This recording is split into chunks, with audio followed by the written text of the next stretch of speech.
در خونه چرا بازه؟ چرا این خونه دلگیره؟ دارم یخ میکنم انگار داره خون از تنم میره. دارم دل واپست میشه، اگه هستی بگو هستم. کجا رفتی بدون من که میلرزه همش دستم؟ چرا حلقت توی خونت؟ چرا اینو رها کردی؟ دارم حس میکنم کم کم که پیشم بر نمیگردی. به هم ریخت از چرا خونه دلت؟ از مسافر داره هوا تاریک شد. برگرد، آره برگرد، خطر داره. نگهداری ازت واسم به زیر سقف این خونه، مثل کبریت تو بادو، مثل شمع تو بارونه. اینم از آخرین کبریت کشیدم تو مسیر باد. یا برمیگردی یا میری الله، هرچه باد آباد.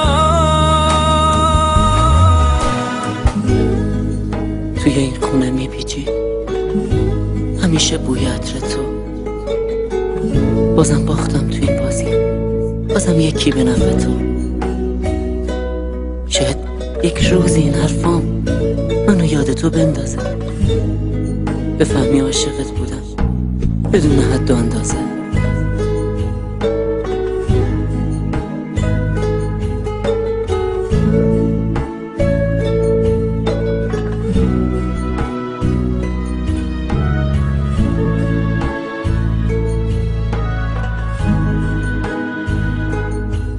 تو که رفتی یا آرومی، ولی قلبم پر از درده. آخه کی مثل من دورت مثل پروانه میگرده؟ اصلا چی شد به این زودی شدم دل داده و ولگرد؟ کی دستاشو گرفت این بار که دستای منو ول کرد؟ چی کار کردی که بعد از تو تمومه خونه داغونه؟ نه انصافم چی کار کردی که از دنیا دلم خونه؟ فضای خونمون بی تو مثل انبار اندوه. چی کار کردی که بعد از تو تموم خونه بیروه؟ شب و فکر و خیال تو چرا خوابم نمیگیره؟ نه تنها لحظه هم حتی تموم خونه دلگیره. حالا که شب به شب رفت و تو هم تنهایی سر کردی، توی تنهایی میپوسم نمیذارم که برگردی.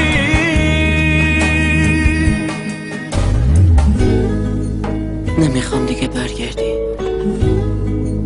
تو که تنها نمیمونی. بلم کردی به جرمی که خودت حتی نمیدونی. منم میرم از این خونه. خدا حافظ در و دیوار، خدا حافظ شکست من به یاد اولین دیدار.